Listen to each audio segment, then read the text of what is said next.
Bienvenidos a la segunda parte de nuestro programa Economía y Finanzas. Bienvenidos a la audiencia de Radio Huancavilca H830 desde la ciudad de Guayaquil. Bienvenidos a aquellos que nos acompañan a través del www.radiohuancavilca.com.es y aquellos que nos ven en nuestro canal de YouTube y el Facebook y el Twitter. Aquellos que nos acompañan a través de YouTube, les recomiendo que aplasten ese suscribirse para que nos sigan en todos nuestros programas. Estábamos conversando del entorno mundial y continuamos a los temas de orden nacional, donde José Javier hablaba un poco del precio del barril del petróleo, pues y hay temas que atañen a la economía ecuatoriana. José Javier. Buenas. Mira, como estaba comentando, al caerse el precio del petróleo más de $30 y en la proforma, como indicó Alberto, empezó en 58.28, el petróleo se siguió cayendo y tú escuchabas al ministro de Petróleo, Carlos Pérez, al ministro de Finanzas, Richard Martínez, defender su posición de 58. Pero claro, o sea, a nivel mundial se empezó a notar esta caída del West Texas Intermediate. Entonces era imposible justificar tener ese 58, lo redujeron a 58,3 centavos. Y eso les forzó la mano para eliminar parte del subsidio en la gasolina extra y eco, que fue algo que sucedió recientemente. Pero esta continua baja, tener el petróleo en este momento en 45, que implicaría que el de Ecuador estaría entre 41 y 40, implica por cada dólar entre 70 a 75 millones de dólares netos de la diferencia que hay por la importación de derivados que se caen del presupuesto. Entonces es una cantidad significativa que el petróleo esté a estos niveles y por eso llegamos a estas nuevas circunstancias que pasan. Estamos filmando nosotros el 28 de diciembre, que justamente hoy día se anuncia ya la eliminación de subsidios el 15 de enero en el diésel, además de los cambios que estuvimos conversando en la extra y en la gasolina eco. Y esto para mí, en primeros cálculos, supondría entre todas las dos elevaciones, ¿no? Los 400 millones más o menos que se habla que sería la gasolina extra eco, asumiendo que el recorte en el diésel se aplique al 45%, 40% que no es transporte público ni transporte de bienes, más o menos una cantidad cercana a los 1.500 millones de dólares al año, que es una cantidad bastante respetable y acerca mucho ya los precios de Ecuador a los precios internacionales. Y además la super subió, creo, hoy día, se la liberalizó. Entonces estaba vendiéndose en 3.10 y ando en 2.98. Entonces, aquí viene un tema interesante, algunos, ¿no? Porque hubo un momento en la historia de Ecuador, del 2015, en que el super en Ecuador era más cara que la super en Estados Unidos. En este mismo momento ya hay alrededor de 25 estados en Estados Unidos donde la gasolina equivalente a la extra nuestra y quizás hasta mejor calidad por temas de partículas de azufre y partes por millón de azufre y octanaje, que se vende por debajo de $2. Entonces esto va a ser un tema que va a traer bastantes connotaciones. No sé qué piensan ustedes. Bueno, pues por mi lado, pues yo sí veo muy bien que el subsidio de los combustibles se vaya, digamos, racionalizando y se vaya bajando. Pero por otra parte hay que entender de que esto se trata más bien no de volarse los subsidios, sino de hacerlos más eficientes y de reenfocarlos.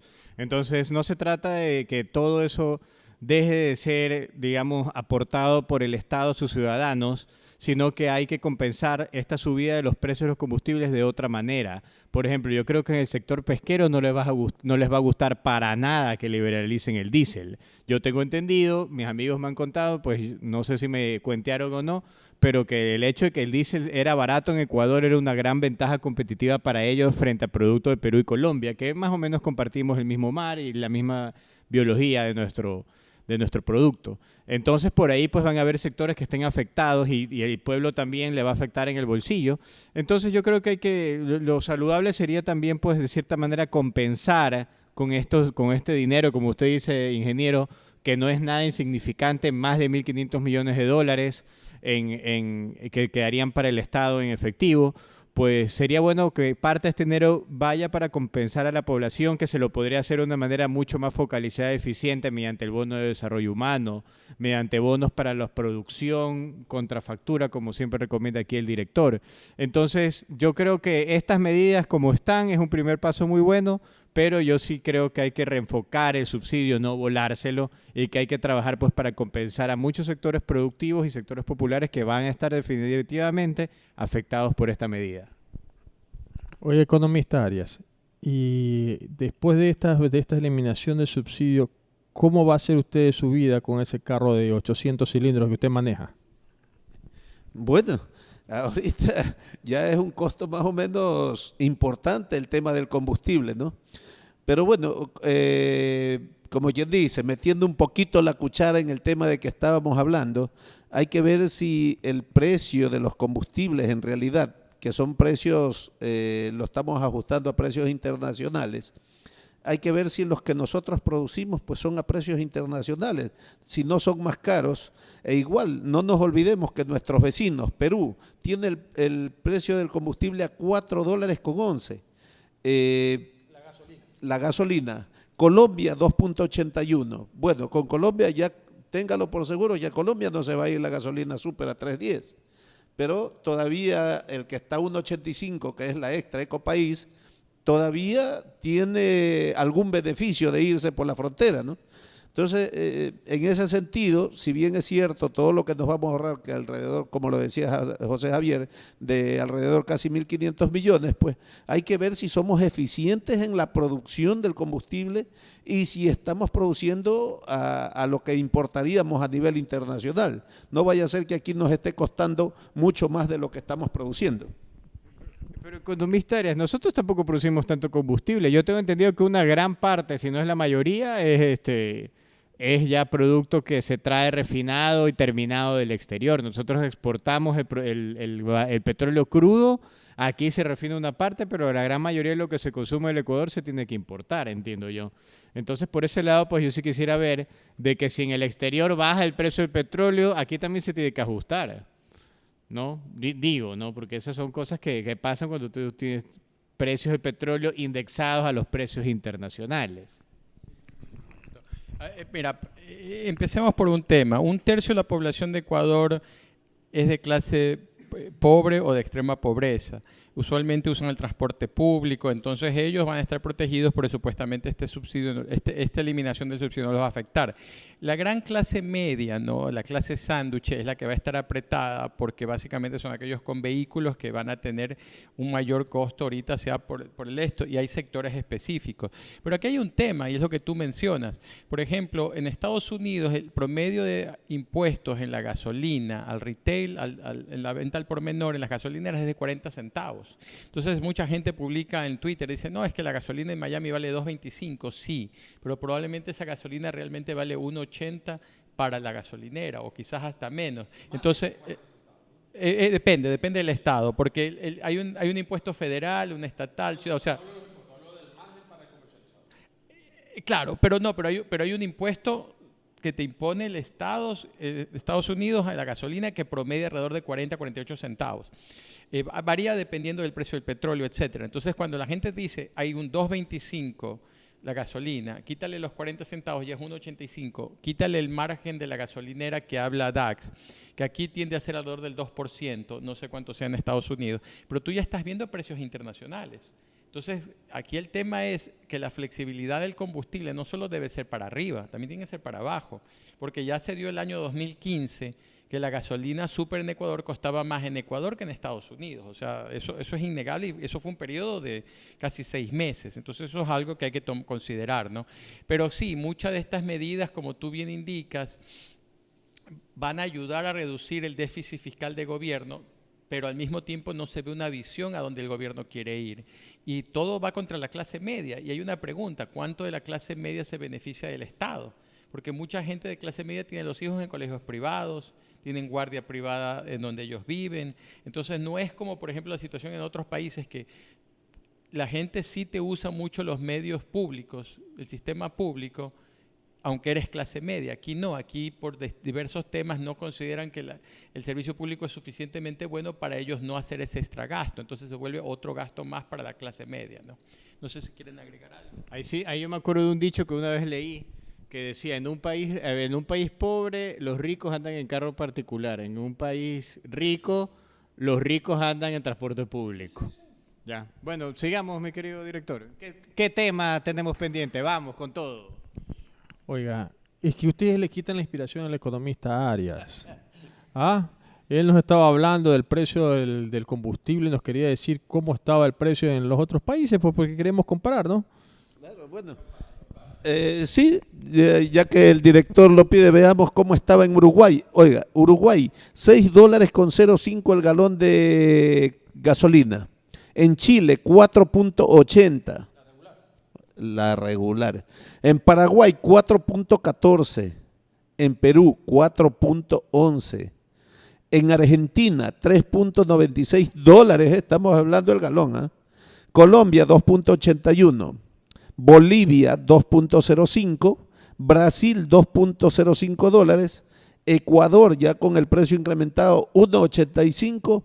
Y el más barato del mundo, creo yo, que debe ser es el de Venezuela, 3 centavos de dólar. No 30, 3 centavos de dólar.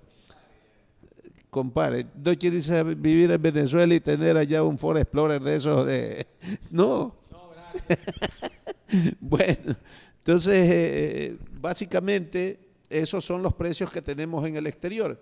Oiga, y como para darle un sentido de orientación a nuestros oyentes, ¿sabe cuánto subió la Extra y la Eco País porcentualmente? De 1.48 a 1.85. No le subió nada más ni nada menos que el 25% es el incremento porcentual en este combustible. Bueno, y para decirle el precio del diésel, en las gasolineras cuesta 1.03 el galón, que es el precio para los vehículos normales que se van y se abastecen en la gasolinera. 1.28 está más o menos, hay los que son de pesca artesanal y los que son para la pesca ya de arrastre. 1.28 está para la pesca de arrastre, que es la más fuerte, el precio del galón del diésel. Y para los industriales estaba entre $2 y 2.60. Ahora ya prácticamente lo dejaron establecido en 2.60. O sea, las industrias, los que necesitan mover su maquinaria industrial, los que necesitan mover la maquinaria de la construcción, las grúas, los montacargas, le cuesta $2.60 el precio del galón de diésel. Y bueno, la super se incrementa en 4.05 de 2.98 a 3.10. Esa sí no estaba pues dentro del presupuesto ni de los anuncios del gobierno para que se suba nuevamente en diciembre.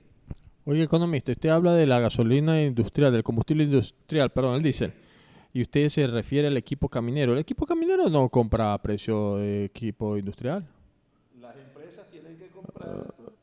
No, porque la maquinaria le dan un permiso para comprar y la maquinaria pesada le venden desde las gasolineras. Y las gasolineras es el mismo precio en la bomba, ¿no? Le comento yo que sí, yo sí he llenado el tanque de la máquina, no es que me han contado. A ver, a mí tampoco me han contado. Yo como empresa, yo trabajo en una empresa, tengo que comprar el diésel. A mí no me lo venden en la gasolinera. A mí no me venden en la gasolinera. Yo tengo que hacer un pedido a los distribuidores y el distribuidor dice, usted es industrial y usted está censado. Como está censado, usted tiene que comprar a $2.60. Como industrial está censado, ¿no? Seguro, pero claro, el equipo interno. Pero yo le hablo del equipo caminero, pues el que anda por ahí en las calles. No, es que usted lo censó, pues. Usted lo censó como industrial. Bueno, en todo caso, este tema de la eliminación de los subsidios, hay las declaraciones del gobierno que para el año 2019 la idea es que el mercado de comercialización de combustibles sea un mercado abierto, ¿no? Que exista competencia. Veamos cómo se van a ir moviendo las cosas, cómo van a cambiar los reglamentos y de qué manera logra manejarse ese mercado sin que llegue a ser lo que todo en este país termina siendo, oligopolios o carteles. En todo caso, pues, en el avance del análisis que tenemos que hacer de los años 2019, 2018, 2019, tenemos también unos temas de orden comercial, ¿no? Estos tipos de cambios que se han afectado, o el tipo de cambio que se ha afectado en niveles internacionales, es decir, del dólar con respecto al euro, contra el yuan, contra la libra esterlina, contra las distintas monedas de los países importantes para efectos comerciales, ha traído o traerá un efecto. Sobre ese tema comercial, ¿qué nos puede decir José Javier? A ver, aquí tenemos, es complicado porque si tú tienes que ver la valoración del dólar ha afectado las ventas del banano en Rusia, el banano en Chile, Argentina, el yuan, la revalorización, la depreciación del renminbi, del yuan ha afectado las ventas de camarones a China. Entonces, la depreciación del euro nos ha afectado en nuestro precio para las flores. Recordemos que el mercado de flores es principalmente en Europa. Y al mismo tiempo tenemos el lado de Colombia, ¿no? El peso colombiano se ha depreciado. Entonces nosotros tenemos una balanza negativa bastante grande con Colombia. O sea, la principal balanza negativa de Ecuador es con China y la segunda es con Colombia y después con Brasil. Entonces, todos estos problemas se van tanto por el lado de las exportaciones no petroleras como por el lado de las importaciones, ¿no? Este año ya estamos superando los 4.000 millones en desfase en la balanza comercial. En otras palabras, hay más de 4.000 millones de importaciones que de exportaciones no petroleras. Lo que ha ayudado a balancear eso ha sido las ventas petroleras. Pero con el precio del petróleo a la baja, recordemos que hasta octubre estaba promediando más o menos el precio promedio del Ecuador de venta en $60. Pero eso se ha de haber caído estos 2 últimos meses. Y probablemente hay que ver cómo empieza el primer trimestre del año, aunque yo todavía tengo confianza de que el precio se recupere pasado el primer trimestre. Más que todo por las necesidades de países grandes petroleros, incluyendo Estados Unidos, ¿no? Que necesita un precio un poco más elevado para mantener el punto de equilibrio de su explotación petrolera. Pero el tema de la balanza comercial desde un punto de vista económico es complicado, porque ya 4.000 millones de importaciones negativas es bastante, especialmente como afecta a la balanza de pagos, ¿no? Dado que Ecuador no es un país que recibe mucha inversión extranjera, y también incrementa en cierto momento el efecto que tendría, por ejemplo, en el sistema financiero, porque al mismo tiempo tú tienes bastantes divisas que salen de Ecuador. No sé si, Alberto, quisieras hablar más del tema. Bueno, dentro de esto sí es importante tener en cuenta que los países que este año han sido más afectados por crisis financieras y por lo que muchas veces le dicen el ataque de los especuladores, que muchas veces no es ningún ataque ni ninguna sorpresa, sino que simplemente es algo que normalmente pasa, es este desfase en la balanza de pagos, en la balanza comercial. Entonces hay que ver que Argentina, Turquía, los países con más afectados de este año, pues con estas noticias, eran países que tenían una gran balanza comercial y una gran balanza de pagos. Y más que nada sus empresas habían tomado gran cantidad de deuda en dólares y como ahora tenían sus ingresos en la moneda local, pues se vieron con un desfase importante en el país. La gente se dio cuenta que su moneda local estaba sobrevaluada y entró en un proceso de devaluación. Entonces, esto es lo que vimos este año y me parece a mí muy importante, de hecho, ver de que es necesario en estas épocas en que suben las tasas de interés de los Estados Unidos, en que el dólar se está apreciando, especialmente Ecuador, es muy importante ver esto, ¿no? De que la balanza comercial, la balanza de pagos tiene que mantenerse en niveles lo más bajos posibles. Sí, bueno, es difícil en nuestro país pues mantenerla en cero, yo lo entiendo, creo que la última vez que se llegó a una balanza de pagos positiva fue en la época de las salvaguardias con el gobierno anterior. Pero en todo caso, pues es muy importante ver de que esta balanza comercial es la que ven los especuladores internacionales, la ven los analistas internacionales y hay que mantenerla en niveles lo más cercanos a cero posible. Y con ese riesgo país que tenemos, ¿cómo hacemos ahí con el tema del dinero? Eso hace más importante aún. Que el riesgo país esté alto, eso es una consecuencia de la baja del precio del petróleo y es una consecuencia del aumento de tasas en Estados Unidos. Teniendo un riesgo país alto, es más importante, es primordial mantener una balanza de pagos y una balanza comercial cercana a cero. Por ahí vi la última cifra que recuerdo, lo que eso es un número que yo voy monitoreando mes a mes porque me parece vital para la economía del país. Segundo en orden después del precio del petróleo y pues yo la última vez que lo vi estaba por alrededor en negativo, alrededor de los $200 millones, lo cual pues aún es una cifra bastante manejable. O sea, para beneficio de la audiencia, con el riesgo país alto, con el tipo de cambio del dólar revalorado, con la balanza comercial con saldo negativo, la estructura económica del país no pinta muy bien que digamos para el siguiente año, ¿no? Es un tema de preocuparse un poco, de encontrar el camino correcto, dar el mensaje correcto y pues marcarle un norte para que el sector privado ciertamente tenga la solvencia suficiente, la estructura suficiente, las bases suficientes para que se genere un desarrollo de mediano y largo plazo bastante importante, que es el que necesitamos. O crecemos en nuestra balanza comercial o crecemos en nuestra balanza de capitales. Yo creo que son uno de los dos caminos, porque en economía no hay nada inventado, nada nos vamos a inventar, ya todo se sabe, todo se conoce, y aquí el tema es simplemente cuáles van a ser las circunstancias o los sacrificios que vamos a estar dispuestos a hacer unos con el aras de beneficiar a todos. Porque cuando hablamos de aplicar ciertas medidas, no es a todos los ecuatorianos que impacta, ¿ya? Y no es a todos a los que beneficia. Entonces, ese es un tema para la reflexión que tenemos que hacer, porque esa reflexión o esos temas tienen que ver con la forma en que se manejen los acuerdos comerciales y los acuerdos bilaterales de negocios. Porque una cosa es el tratamiento que hay con un sector, por ejemplo, vamos a hablar de la pesca en el mercado de los Estados Unidos, otro tratamiento es de la misma pesca con el mercado europeo, otro tratamiento es el del banano con el mercado asiático, otro tratamiento es el del camarón con el mercado norteamericano, con el mercado español, y esos temas hay que entrar a analizarlos uno por uno para procurar fortalecer nuestra posición en los mercados internacionales. No nos olvidemos que todos estos comercialización del banano, del camarón, de las flores, está sujeta al final del día al poder que representa en el mercado la demanda del mercado objetivo. Como en todos los bienes, Gonzalo, este es el tema que a ti te gusta. Hasta en la droga, el mayor margen se lo lleva el que tiene el contacto con el cliente final. Y eso debemos tenerlo claros todos los que hacemos pensamiento económico, pensamiento de política económica, opinión pública. Lo importante es tener los canales correctos para llegar al consumidor final. Sobre eso tú, José Javier, te gusta conversar una experiencia colombiana con el tema del Café Valdés, ¿no? Donde el gobierno marcó un objetivo sobre este producto y sobre desarrollar una marca valor, una marca país, que permite de alguna manera beneficiar de mejor forma a los productores locales y a la economía local, en este caso la colombiana.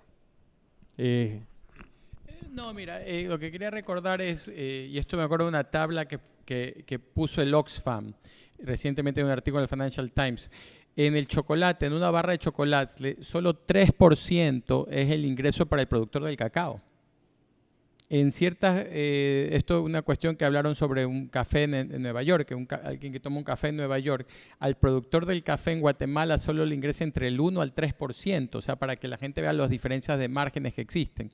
El mayor margen usualmente es para el retailer, para el vendedor, ¿no? Es alrededor del 30 al 45%, pero también hay márgenes que van para, por ejemplo, para el moledor, para el que hace la pasta de chocolate, hasta la persona que hace la última confección, ¿no? Esos tienden a ser porcentajes que pueden sumar hasta un 30, 40%, pero ya estamos hablando de 10 veces más lo que recibe el productor del cacao en sí. Entonces, eso es una cosa muy importante, además que vale rescatar, ¿no?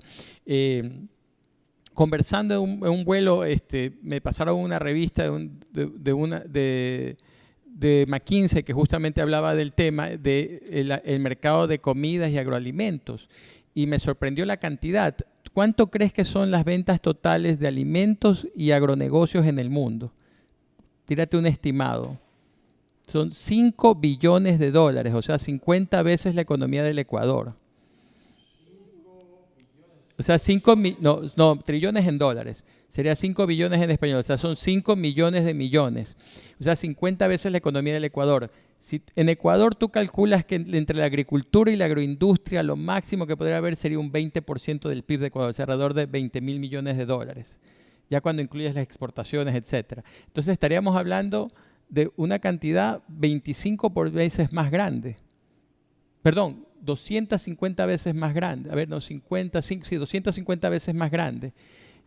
Además, el mismo artículo decía que la FAO, la Organización de las Naciones Unidas para lo que es alimentos, indicaba que de aquí al año 2050 va a haber un incremento en necesidad de alimentos del 50% por el incremento de la población y de la manera de consumo, etcétera. Entonces tú te dices, ok, estamos hablando de que el mercado mundial es 250 veces lo que producimos aquí en Ecuador y encima el mercado está en crecimiento, pero no se lo prioriza el Ecuador y no se prioriza especialmente la parte de valor agregado, que es lo que realmente es importante en el largo plazo. Sobre ese tema vamos a tener que conversar en la tercera parte de nuestro programa. Vámonos a la pausa publicitaria para el economista Adolfo Arias y al economista Gonzalo Bucalón, que les gusta la siguiente sección.